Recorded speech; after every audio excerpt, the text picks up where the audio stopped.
오늘 이제 주제는 우리 마지막 절에 나옵니다. 표대를 향하여 밀고 나아가는 거라고 이제 했는데,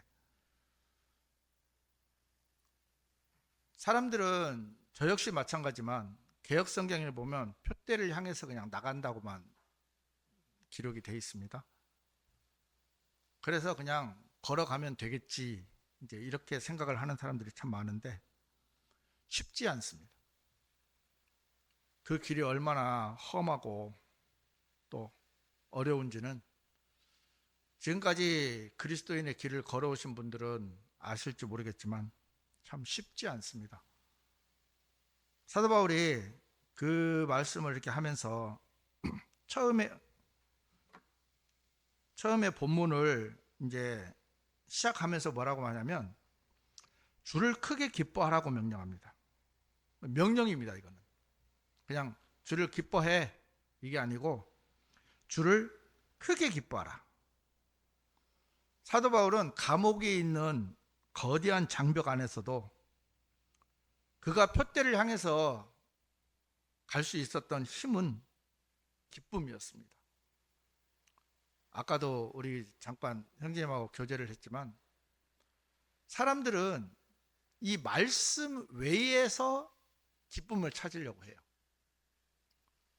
이 말씀 말고 임사체험이나 뭐 죽었다가 살아난다든가 아니면 지옥을 갔다 왔다든가 천국에 갔다 왔다든가 또 아니면 예수님께서 나타나셔서 성훈아 너는 이렇게 이렇게 살아라 이렇게 말씀을 하셨다든가 아니면 또 환상을 보았다든가 하여튼 참 여러 가지 일들을 사람들은 많이 말을 하는데 하나님은 분명하게 말씀을 해놓으셨어요. 말씀 외에는 그것이 없다. 이렇게 말씀을 하셨는데도 우리는 여전히 또 말씀 외에 어떤 기쁨을 찾으려고 합니다. 자, 본문 1절에서 3절까지 우리 다 같이 다시 한번 읽어보겠습니다. 마지막으로 나의 형제들아 주를 크게 기뻐하라. 너희에게 같은 것들을 쓰는 것이 나에게는 정녕 고되지 않으며 오히려 너희를 위해서는 그것이 안전하니라. 개들을 주의하며 악한 일꾼들을 주의하고 할례파들을 주의하라. 이는 영 안에서 하나님을 경배하고 그리스도 예수를 크게 기뻐하며 육신에 신뢰를 두지 않는 우리야말로 할례자들이기 때문이라. 자, 분명하게 말씀하셨어요. 주를 크게 기뻐하라. 어디서? 그리스도 예수를 크게 기뻐하라. 구원을 받은 그리스도인들은 우리 안에 성령님이 계시기 때문에 내 안에 주님이 나와 함께 있는 것을 알면 우리는 어떻게 보면 기뻐하지 않는 것이 이제 이상한 거잖아요. 우리 삶 속에 주님이 나와 함께 계시고 나와 동행하시고 나와 함께 어떤 길도 같이 가신다는 걸 알면 우리는 기뻐할 수밖에 없고 또 자연스럽게 그 주님을 향해서 나갈 수밖에 없는데 여기 보면 뭐라고 되어 있냐면 개들을 주의하며 악한 일꾼들을 주의하고 사탄은 끊임없이 우리에게 그렇게 유혹을 하고 있습니다. 방해를 하고 있죠. 온갖 가문이설과 또 때로는 모함과 박해와 정말 예수님을 믿는 것이 손해인 것처럼 계속 주입을 시키고 또 할례파들처럼 어떤 할례를 받아야 이 당시에 할례를 받아야 구원을 완성시키는 것처럼 오전에 우리가 성경 공부를 했지만 하나님의 교회에서는 유월절을 지키는 것이 구원을 받을 수 있는 것처럼 그렇게 하는 것처럼 여러 가지로 사람들은 속이면서 그렇게 외면을 하고 있습니다. 하지만 하나님께서는 분명하게 히브리서 11장 6절에 그렇게 말씀을 하고 계십니다. 반면에 믿음 없이는 하나님을 기쁘게 해드리는 것이 불가능하니라.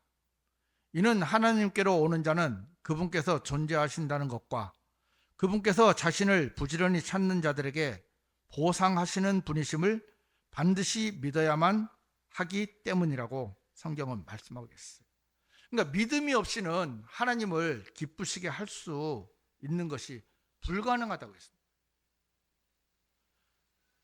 우리가 믿음 없이 하나님을 기쁘게 해줄 수 있는 방법이 있으면 괜찮겠는데, 믿음이 없이는 하나님을 기쁘게 해드릴 수가 없다는 거예요.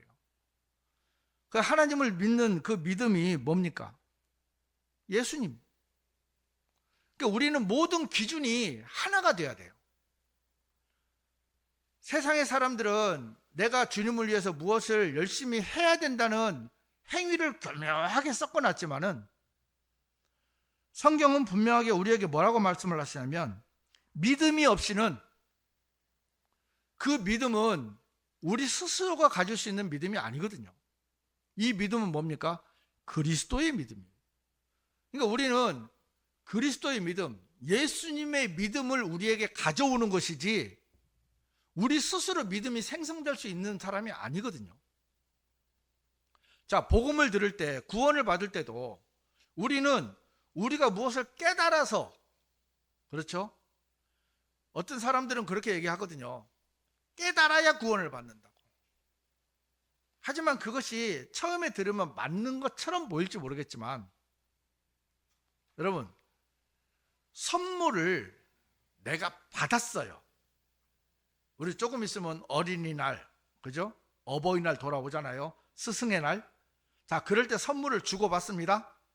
자, 우리 형제님께 우리 자식들이, 자녀분들이 선물을 이렇게 포장을 해왔어요. 아버님, 그동안 잘 키워주셔서 감사를 드립니다. 또 이렇게 제가 보잘것없지만 선물을 드립니다 하고 하는데, 우리 형제님께서 생각을 하는 거예요.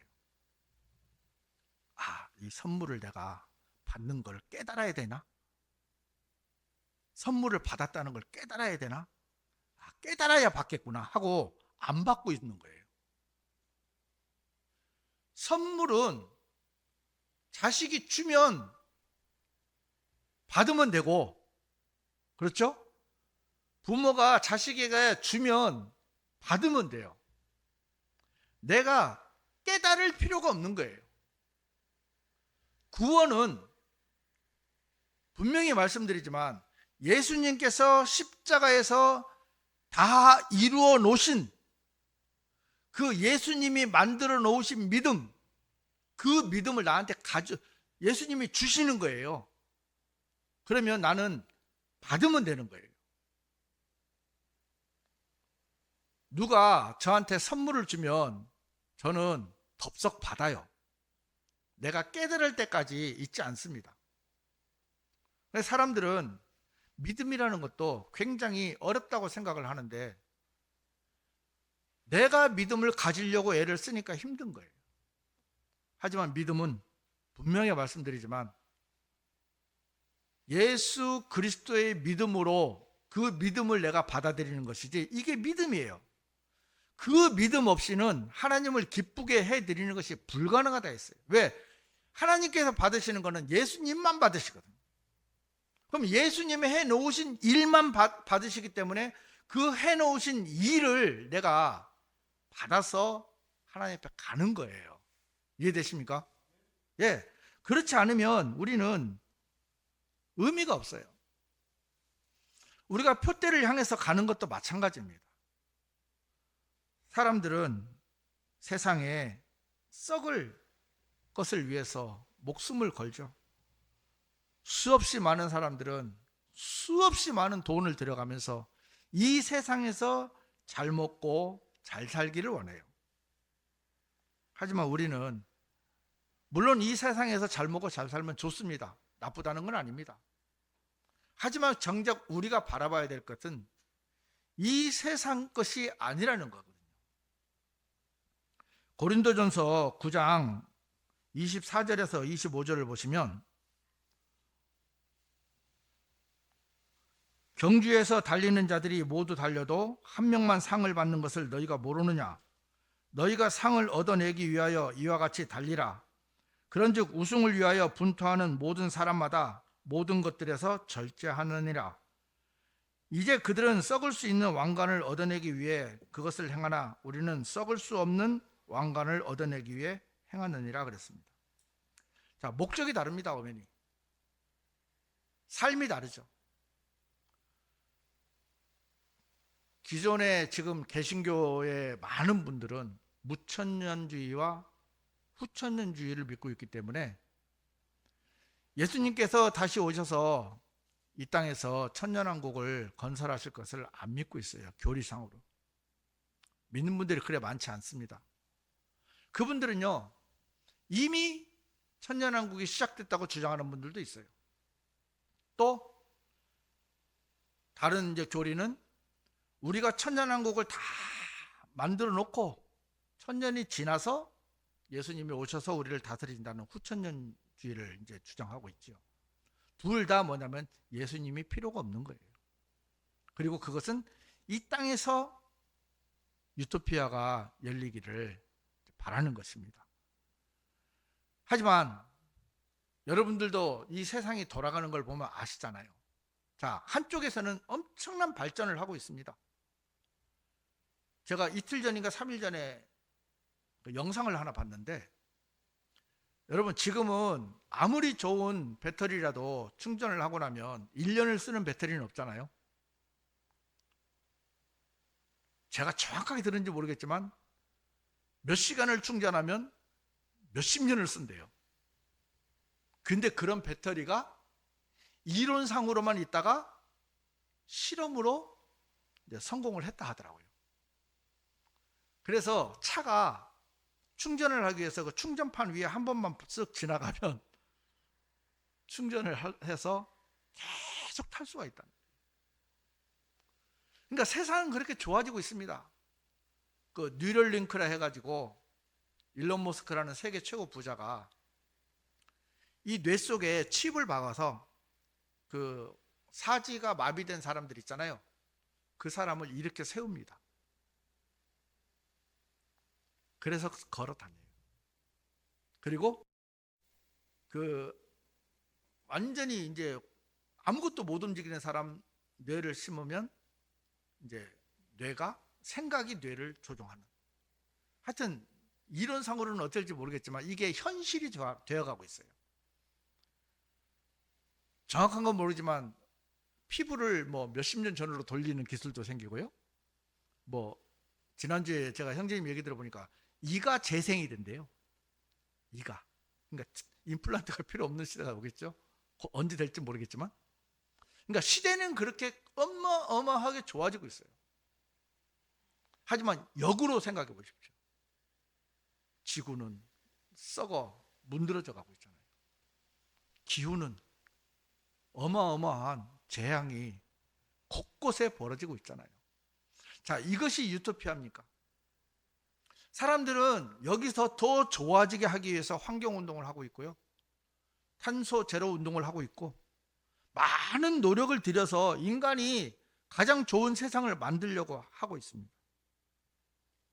하지만 현실은 그렇지가 않아요. 하나님을 믿지 않아도요, 정신이 멀쩡한 사람은 이 지구는 머지않아서 멸망한다고 다 한결같이 이야기를 하고 있습니다. 자, 이 상황에서 우리는 살아가고 있어요. 그런데 우리들도 역시 이 땅에서 잘 먹고 잘 살고 싶은 생각이 내면에 깔려 있는 게 사실이에요. 말은 썩을 수 없는 왕관을 위해서 살아간다고 하지만 우리 마음 밑바탕에는 여전히 이 땅에서 잘 먹고 잘 살고 싶은 마음이 요만큼도 없다면 거짓말이에요. 조금 더 편하고 싶고 조금 더 안전하게 살고 싶고. 저는 제가 지금 그걸 나쁘다고 하는 얘기가 아니고 그런 마음 가지셔도 됩니다. 왜? 우리는 일단 먹고 살아야 되니까. 하지만 내가 추구해야 될 가장 근본이 무엇이냐. 이 왕관이 5개인가 정도 있거든요. 의의 왕관, 환희의 명관, 썩지 않을 수 없는 명관, 뭐 생명의 명관, 왕관, 뭐 여러 가지가 있는데 어떤 사람이 이런 사람이 있었습니다. 태어나면서부터요, 지긋지긋하게 가난했던 사람이 있어요. 얼마나 가난했냐면 그냥 자기 표현으로 대한민국에서 제일 가난했다고 보면 된다 하더라고요. 그냥 밥 먹는 거는 꿈도 못 꾸고 그렇게 살다가 이제 도시로 나와서 사는데 또 사기당하고 뭐 또 애인한테 이별당하고 또 아프고 병들고 막 험한 것을 하다가 이 사람이 인생이 이제 끝날 어떤 것 끝내야 되겠다고 생각을 했나 봐요. 그러다가 우연찮게 로또를 샀는데 로또가 1등이 당첨된 거예요. 어떻게 보면 이 사람이 지금까지 살았던 한 30여 년 세월이 악몽이었지만 그 로또가 당첨되는 그거 하나로요, 이 모든 것은 보상이 되겠죠. 자, 세상 사람들은 이런 걸 꿈꿔요. 세상 사람들은. 또 실제로 그렇게 인생을 보상받는 사람들도 많이 있고요. 근데 우리도 역시 그런 생각을 하고 살아간다는 거죠. 우리도 역시. 이 땅에서 보상을 좀 받고 싶은 거예요. 이 땅에서.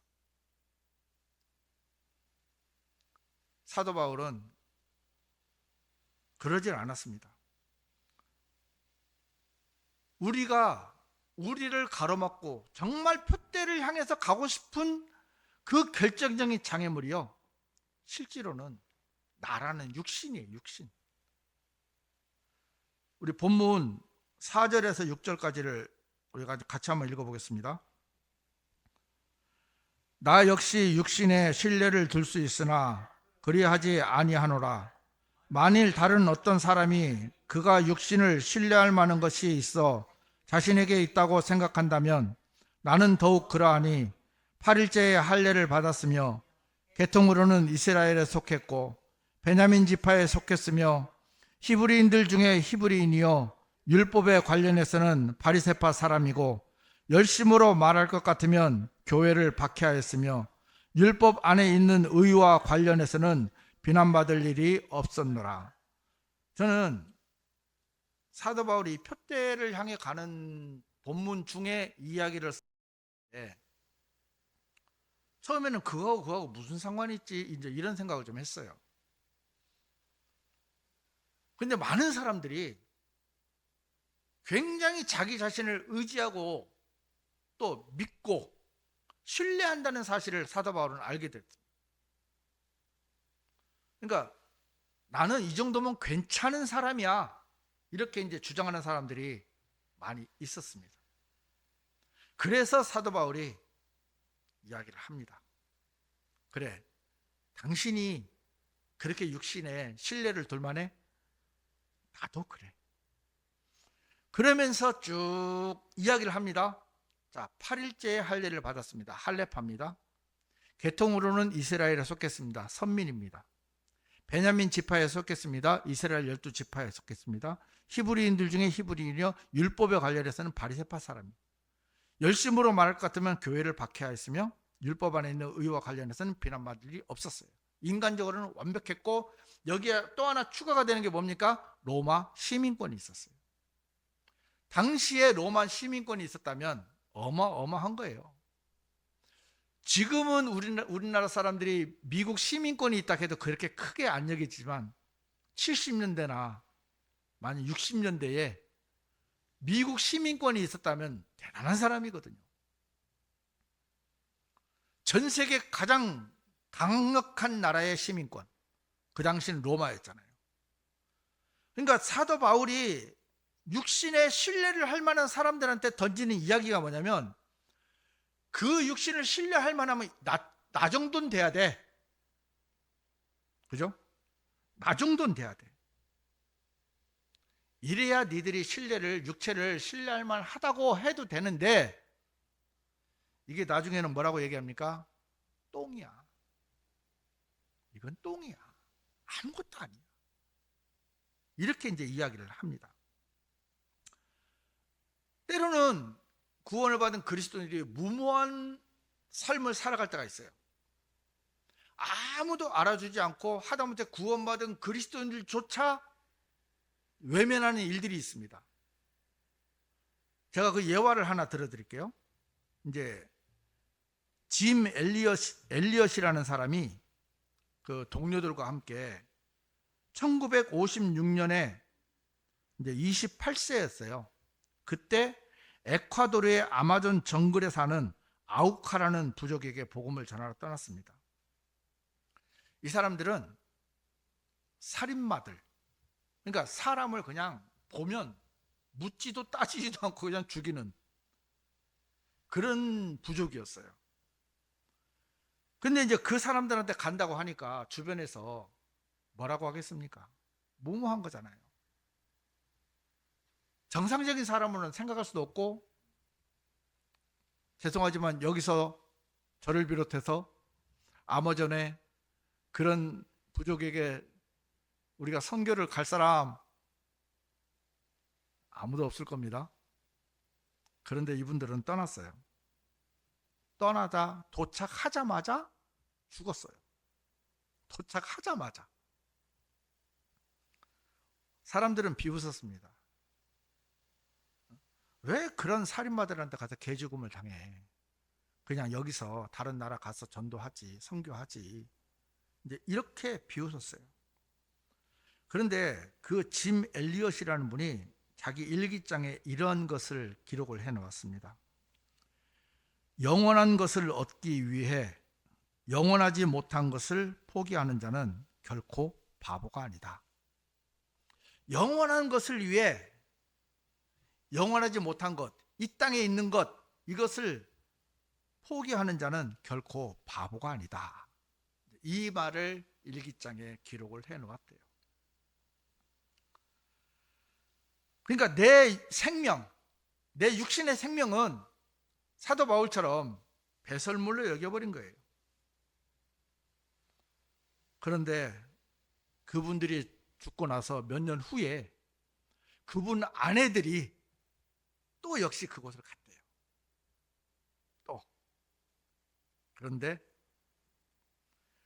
그 짐 엘리엇을 창으로 찔러 죽인 그 부족인이 나중에는 그 마을의 목사가 되었답니다.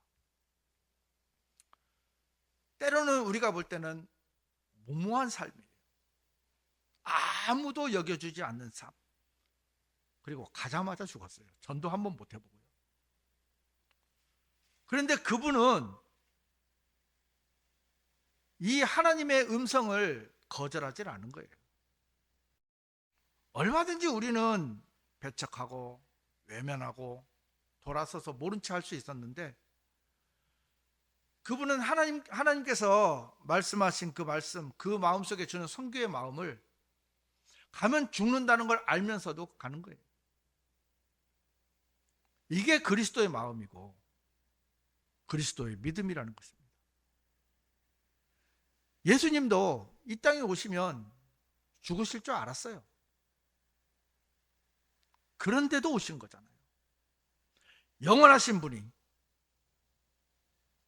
이 땅에 오셔서도 죽을 수 없는 분이 스스로 그 죽음 앞에 자신을 내놓으신 것은 무엇 때문입니까? 하나님께 인정받고 싶어서요? 하나님께 잘 보이고 싶어서? 유대인들에게 내가 왕인데 너희들 죄를 위해서 죽는다, 그리고 내가 다시 할 거다, 이래 보이고 싶어서요? 아닙니다. 그분 자체가 사랑이셨기 때문에 가능했던 거예요. 그 짐 엘리엇이라는 분은 그 살인마의 그 부족들을 사랑하는 마음이 없었다면 결코 갈 수가 없죠. 그분의 아내들 역시도 마찬가지거든요. 하나님께서 그들을 바꾸어 주셨어요. 결코 그들의 죽음이 헛되지 않았다는 것입니다. 하나님은 마태복음 16장 19절에서 21절까지 이렇게 말씀하고 계십니다. 우리 다 같이 한번 읽어보겠습니다. 너희 자신들을 위하여 보물들을 땅 위에 쌓아놓지 말라. 그것은 좀나방이 먹고 녹이 슬며 또 그것은 도둑들이 뚫고 들어가서 훔치느니라. 그러나 너희 자신들을 위하여 보물들을 하늘에 쌓아놓으라. 그것은 좀나방이 먹거나 녹이 슬지 않으며 또 그것은 도둑들이 뚫고 들어가거나 훔치지도 아니하느니라. 이는 너희의 보물이 있는 곳에 너희의 마음 또한 있을 것이기 때문이라.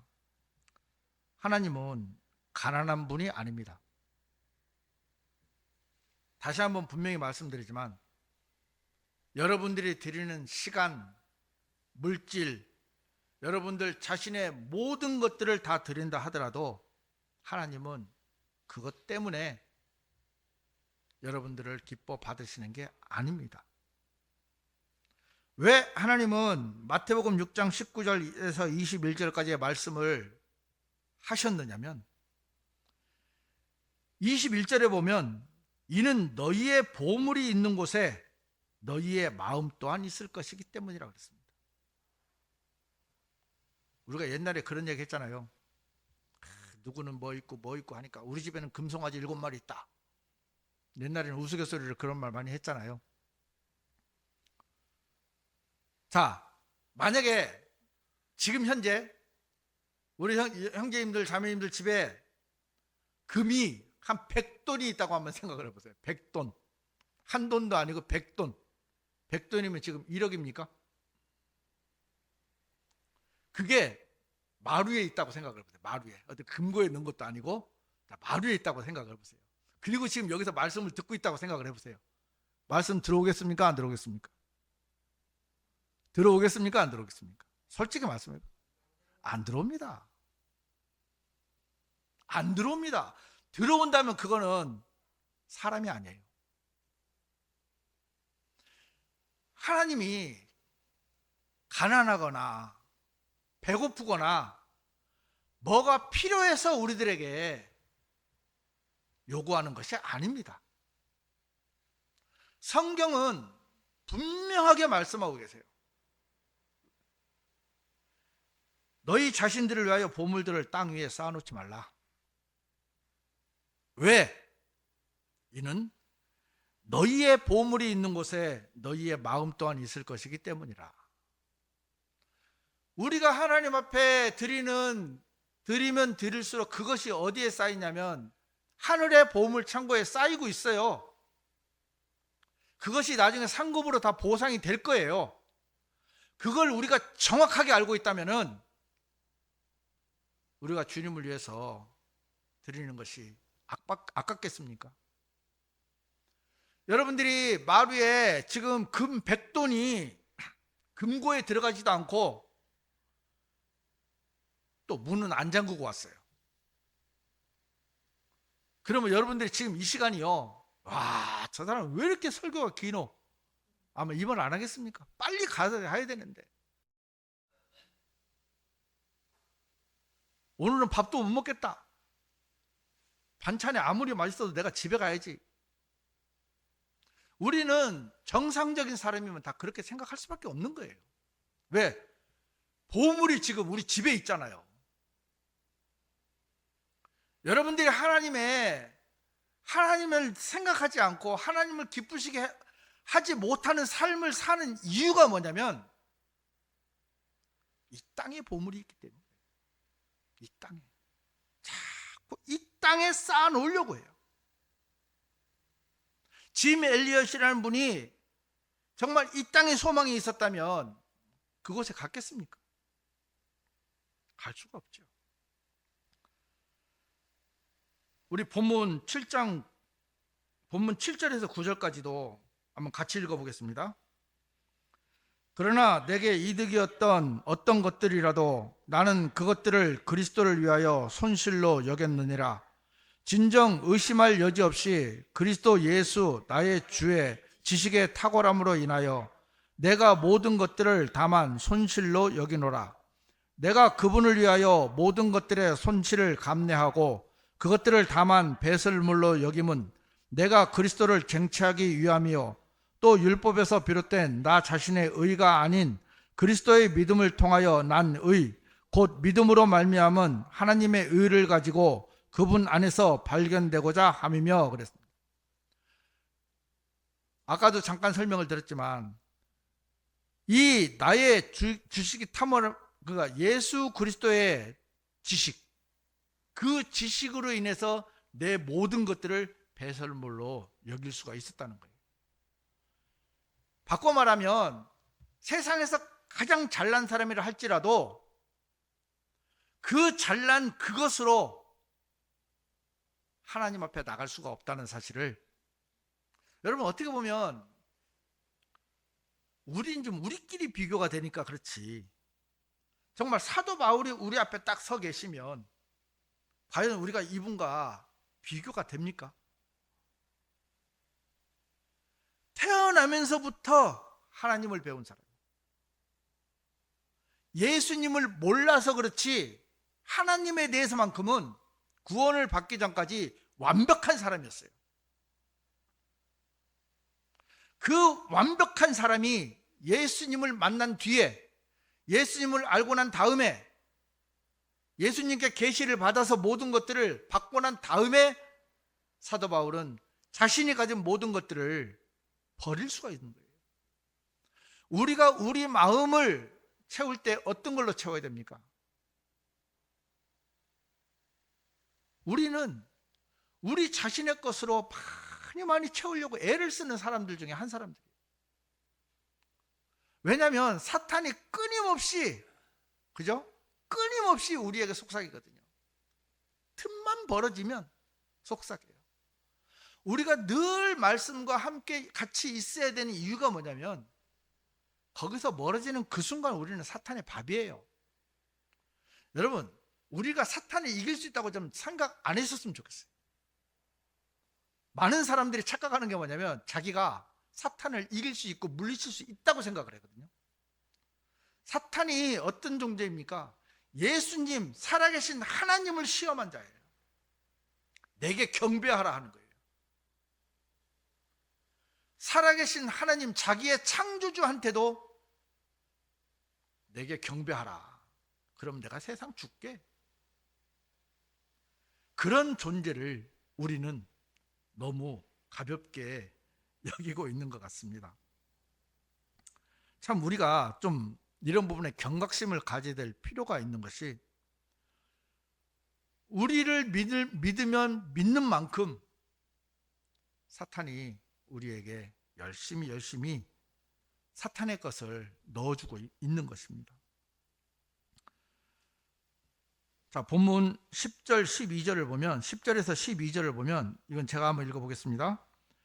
내가 그분의 죽으심에 일치되어 그분과 그분의 부활의 권능과 그분의 순환들의 교제를 알고자 함이니 어떤 방식으로든 내가 죽은 자들의 부활에 도달하려는 것이라. 내가 이미 도달한 것처럼 하지 않았으며 이미 완전한 것처럼 하지도 않았느니라. 다만 내가 그것을 붙잡을 수만 있다면 그것을 위하여 내가 그리스도 예수께 붙잡혀 있으므로 나 또한 뒤따라가노라.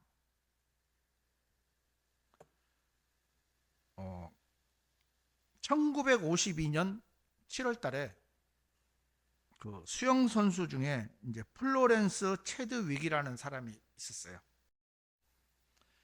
이 사람은 그 바다 해협을 이렇게 건너는 도전을 하는 거잖아요. 우리 옛날에 조호련 선수가 그 대한 해협을 건넜잖아요. 그것처럼 이제 수영을 이렇게 하는데 34km 횡단에 도전을 했습니다. 15시간 동안 무려 차가운 파도와 상어떼 위험을 감수하면서 이제 갔어요. 그런데 이 사람이 마지막 가다가 얼마 남지 않은 지점에서 포기를 했어요. 포기를 해놓고 이제 얼마 남았는지를 모르는 거예요. 몇 메타가 남았는지를 모르는 상태에서 이제 포기를 했어요. 그러니까 사람들은 의아한 거예요. 목표가 얼마 안 남았는데. 그래서 이제 올라와서 이제 물은 거예요. 물으니까 하는 말이, 이제 안개가 이제 이제 자욱해가지고 자기가 이제 앞을 판단을 못하니까 이제 포기를 한 거예요. 포기하고 나와서 보니까 800m 남았더랍니다. 33.2km를 왔는데 불과 800m를 놓고 포기를 했어요. 근데 이분이 체력이 소모된 게 아니에요. 체력이 소진된 게 아니에요. 앞이 안 보인 거예요. 쉽게 말하면 표대가 안 보인 거예요. 목표가 안 보인 거예요. 그러니까 막연한 거예요. 그래서 이분이 포기를 했다더라고. 어쩌면 우리는 이런 경우가 너무 많이 있는 것 같아요. 우리는 주님의 일을 하면서 또 교회 안에서 봉사나 어떤 일들을 하면서 꾸준한 사람들을 참 보기가 쉽지 않습니다.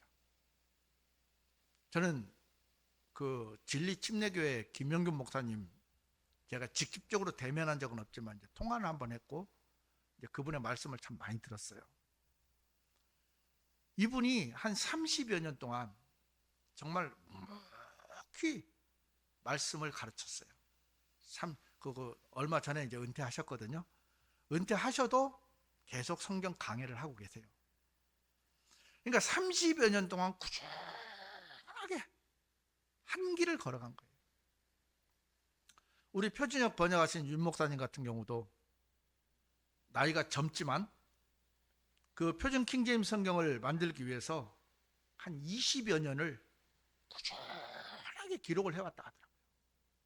한글 성경과 다른 점 부분들에서 한 16년을 그렇게 해오셨고 4년은 이제 동역자들을 만나서 같이 이렇게 하셨대요. 그러니까 20년이 넘었죠. 한 분야에서 우리가 세상에서도 한 분야에 꾸준히 하는 사람들을 우리는 존경을 해요. 그리고 그분이 하는 것들을 우리는 배우고 싶어 하고 따라가고 싶어 합니다. 하지만 현실은 어떻습니까? 죄송한 질문 하나 말씀드릴까요? 여러분 성경 매일 읽으세요? 많지 않을 거예요, 사람들이. 우리가 말씀, 기도, 봉사, 기타 여러 가지 주님의 일들을 하면서 왜 우리가 꾸준히 못하는지 아십니까? 끝이 안 보이거든. 끝이 안 보이거든. 기도를 해도요, 이 기도가 이루어질 때까지 하는 사람 그렇게 많지 않아요. 어떤 분은 제가 그분 이름을 잠깐 잊어버렸는데 이분은 자기 죽을 때까지도 기도가 응답이 안 됐대요. 근데 사후에 그 기도 이제 그 제목을 쭉 했는데 나중에 죽은 뒤에 그분이 돌아가신 뒤에 그 기도가 응답이 됐다 하더라고요. 그러니까 우리는 그런 끈기가 없는 거예요. 아까 최두익이라는 분이 33.2km를 갔어도 체력은 남아 있었답니다. 하지만 그가 보지 못한 거는 목표물을 보지 못한 거예요. 하지만 우리는 분명하게 목표물이 보입니다. 하지만 사람들은 그 목표물을 애써 외면합니다. 왜? 지금 당장 나에게 보상이 오지 않는 거예요.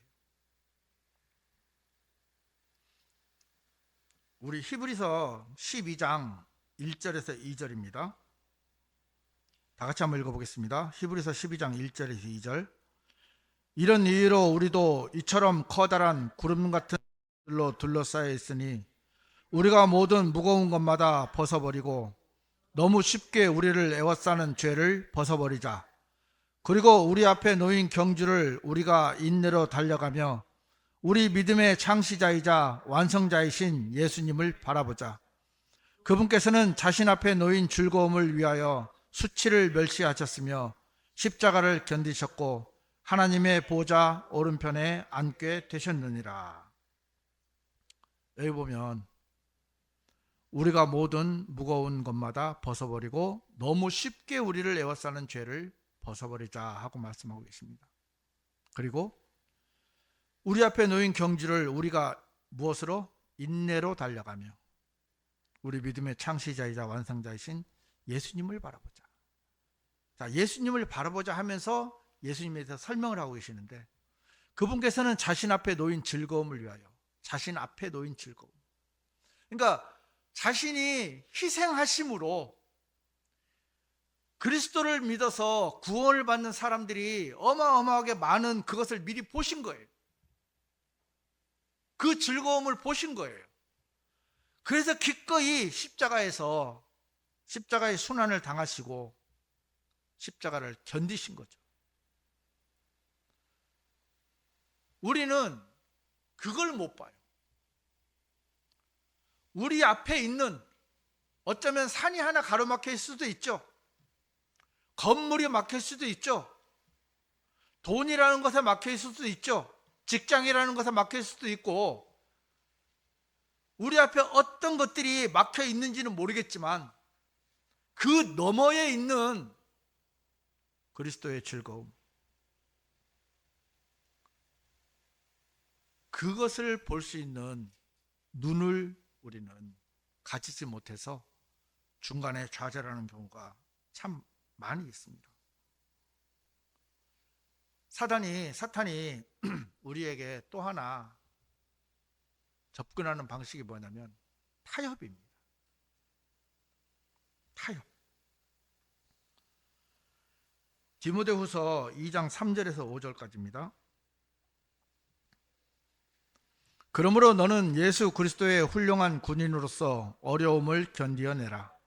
전쟁하는 사람은 아무도 이 세상에서 일어나는 일들에 스스로 얽매이지 아니하나니 그가 자신을 군인으로 선택하신 분을 기쁘게 해 드리려 함이라.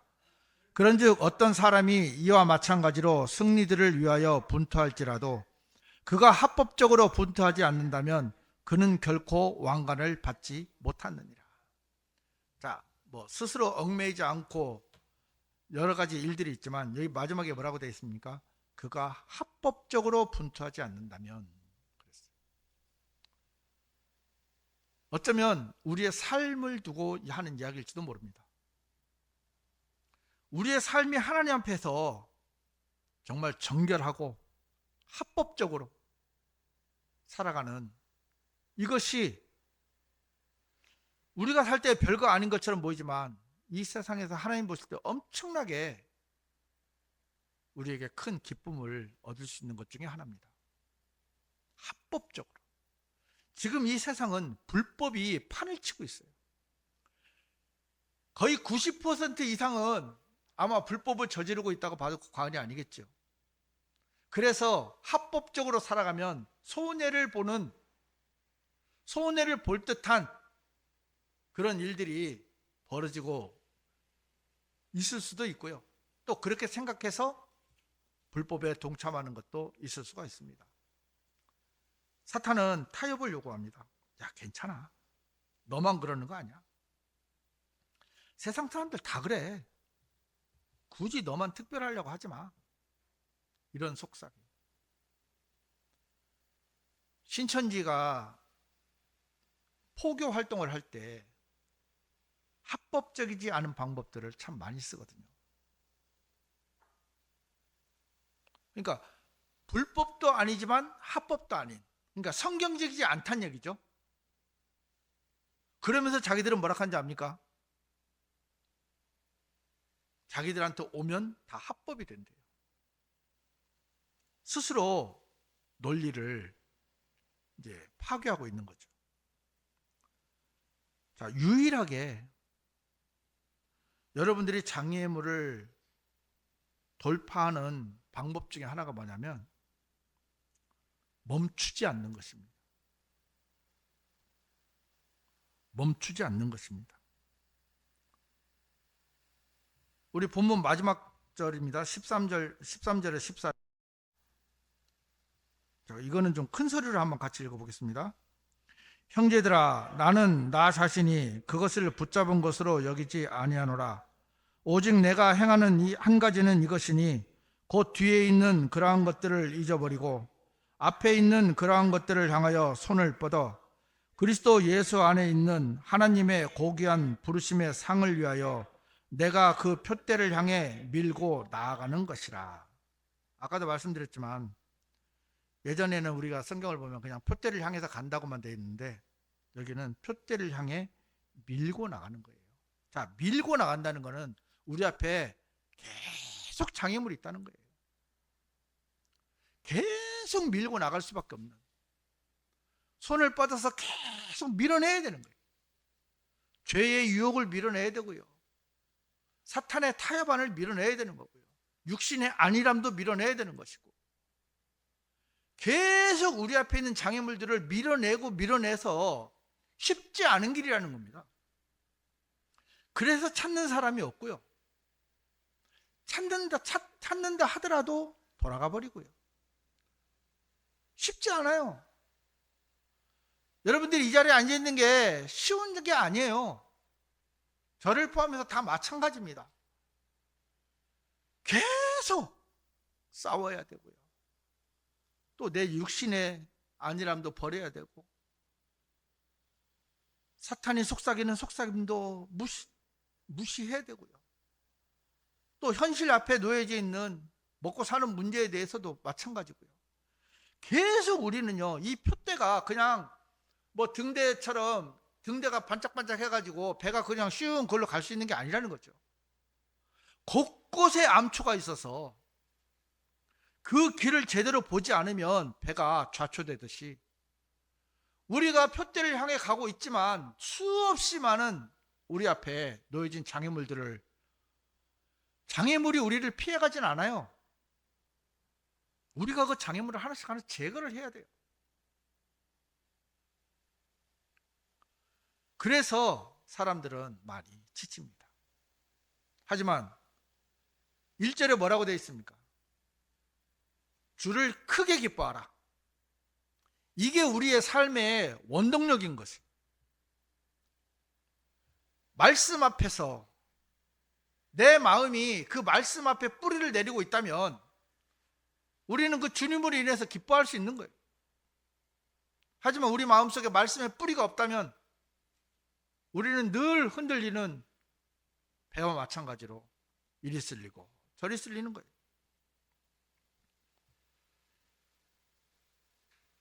요한계시록 3장 11절에 뭐라고 되어 있습니까? 보라, 내가 속히 오리라. 네가 가진 그것을 굳게 붙들어 아무도 너의 왕관을 빼앗지 못하게 하라. 지키라는 겁니다. 여러분들의 왕관을 가지고 있다면 그것을 누군가는 뺏으려고 하고 있고 끊임없이 요구할 것입니다. 빼앗지 못하게 하라. 싸워야 되는 거예요. 끊임없이 우리는 영적인 싸움을 싸워야 됩니다. 그런데 우리는 싸우지 않으려고 합니다. 영적인 싸움을 싸우려고 하질 않아요. 결국 이 장애물을 밀고 최후의 승리를, 표대를 향해서 도착한 사람에게는 왕관이 하나 주어집니다. 디모데후서 4장 7절에서 8절을 제가 한번 읽어보겠습니다. 내가 훌륭한 싸움을 싸웠고 내가 나의 달려갈 길을 마쳤으며 내가 믿음을 지켰노라. 이후로는 나를 위하여 의의 왕관이 마련되어 있으니 의로운 심판자이신 주께서 그것을 그날에 나에게 주실 것이라. 그리고 나에게만이 아니라 그분의 나타나심을 사랑하는 모든 자들에게도 주실 것이라. 의의 왕관이 마련되어 있습니다. 사도 바울은 너무나 당당하게 내가 훌륭한 싸움을 싸웠고 내가 나의 달려갈 길을 마쳤다. 그리고 내가 믿음을 지켰노라. 우리가 지금은 이 고백을 할 수 없을지 모르겠지만 우리가 하나님 앞에 좀 더 은혜를 입고 믿음의 싸움을 싸우고 또 연단을 받고 정련을 받아서 마침내는 우리가 주님 앞에서 주님, 제가 훌륭한 싸움을 싸웠고 제가 나의 달려갈 길을 마쳤고 내가 믿음을 지켰습니다. 그래서 저를 위해서 준비해 두신 의의 왕관을 제게 주십시오 하고 저희는 좀 당당하게 요구할 수 있었으면 좋겠습니다. 왜냐하면 여기 보면 그리고 나에게만이 아니라, 바울에게만 아니라 그분의 나타나심을 사랑하는 모든 자들에게도 주실 것이라 이렇게 하셨기 때문에 주님은 의의 왕관을 준비해 두고 기다리고 계십니다. 베드로후서 5장 3절에서 4절을 보면 또한 하나님의 상속 재산인 그들 위에 군주들 같이 되지 말고 다만 양무리의 본보기들이 되라. 그리하면 목자장께서 나타나실 때 너희는 사라지지 아니할 영광의 왕관을 받으리라 그랬습니다.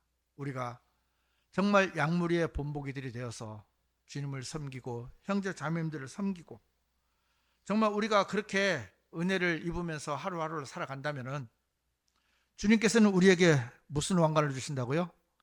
영광의 왕관을 주신다고 하셨습니다. 우리가 세상에 많은 장애물이 있지만 좀 힘들고 버겁더라도 이 장애물을 밀고 나가서 정말 그 체도육이라는 분이 800m를 놔두고 그 수십 시간을 거쳐서 수영을 했지만 800m 앞에 놔두고 포기한 것처럼 우리가 영적인 싸움을 포기하는 것이 아니고 우리는 표대가 분명히 보이잖아요. 또 우리 앞에 있잖아요. 말씀이. 이 말씀을 표대 삼아서 우리가 영적인 승리를 하고 결승선에서 우리가 다 같이 만났으면 좋겠습니다. 예수님께서 거기서 기다리고 계십니다. 말씀을 마치겠습니다.